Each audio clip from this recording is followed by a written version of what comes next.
and welcome to the third part, which is on mindset. And mindset is going to be key to getting an annual review that really delivers for you. So let's jump in. I've got 6 points that I want to share with you, and let's dive in. The first one is about a positive mindset, which for some of you may be a bit of a struggle if you're not really looking forward to this review. But I want to challenge you and tell you that you actually get to choose if you're having a positive review or if you're having a negative review. You could be having the worst review of your entire life and come out feeling really pumped that you've learned a lot and that you're a lot closer to your career goals. You choose. You can see the review as a brilliant tool to really develop your career. You choose. That's what it is. An annual review is a tool to help you plan and develop your career, if you choose to see it that way. And the last part on the positive mindset is about really deciding to have a growth mindset. And a growth mindset is about seeing opportunities, is about seeing learning opportunities in every experience that you have. And that again is entirely up to you. So I hope that you've made the decision to have a positive mindset going into this review. And the next point on mindset and your annual review is about being curious.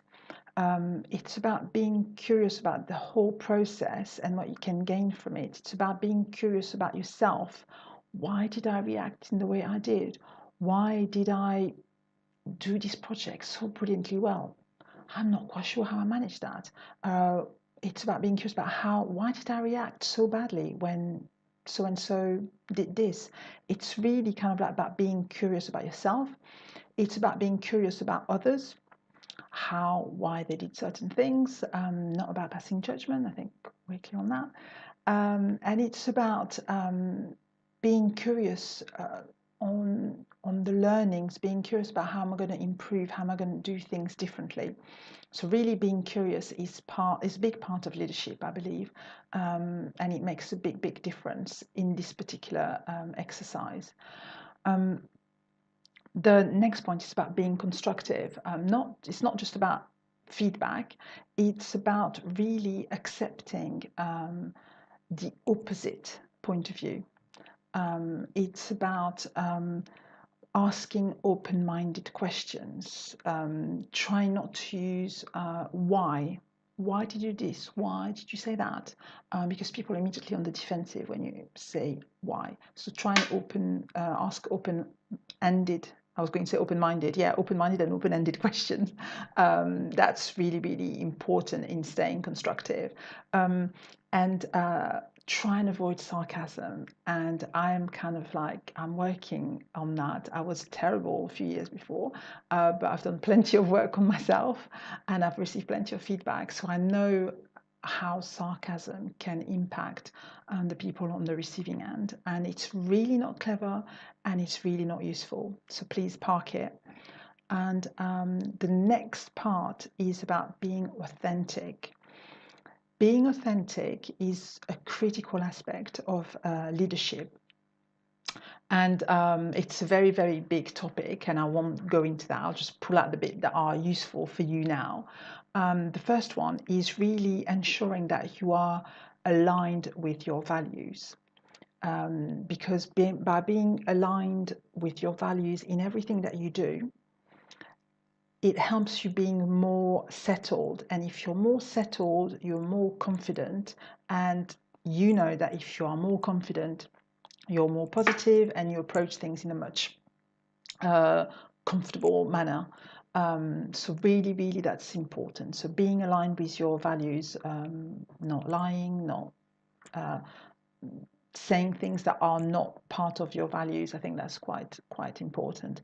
And really on that point is, don't put a costume that isn't yours. So don't feel like you've got to act all sheepish about a particular project that didn't go so well, because that's what is expected from you. or don't be arrogant when really inside you're feeling quite crap about something that didn't go particularly well. Just be yourself. I think that you'll go a lot further in your career and in life by being yourself. And being authentic, being yourself, doesn't mean saying the F word every other sentence, or it doesn't mean being a complete arse with everyone. That's not what authenticity is about. The next point, we talked about that previously, is about welcoming emotions. Human beings are one big ball of emotions. So trying to kind of like keep them in a closet is not going to work. So welcome your emotions, as I said before in part 2, just kind of like let them pass. It's a physical thing, emotion. So just let it feel in your tummy, in your throat, sweaty hands, whatever. Accept it and let it move on, so you can go back to being aligned, to being centered, and have a really good constructive conversation. That's really important. And the last point on mindset, and really having a growth and positive mindset going into your review, is about being responsible. It's about being responsible for your circumstances. It's about being responsible for what you've done, what you haven't done, and not going to blame or into judgment or into justification. And blame can work on yourself. There's no point in not blaming yourself for something. Just take the learning and go.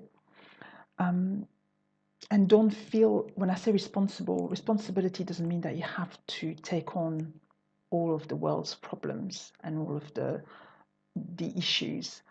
It's just kind of like being responsible for yourself, really. And all of that, you're kind of like creating a framework in terms of values, in terms of responsibility, in terms of welcoming emotions, that will help you make the most of your process, of the annual review process. And on that, the last point I wanted to share with you is around the fact that it might not go well. It's a possibility it might not go well.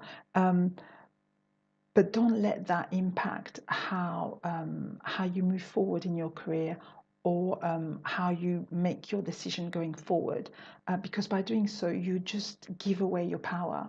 And if there's just one critical aspect of being a leader, is you do not let anybody take your power away from you. So it might sound really big, but we often give away our power, in small, little, everyday things. So remember that if you're at any point feeling like my power is being taken away from me, I'm being made to, I hope it is useful. I hope you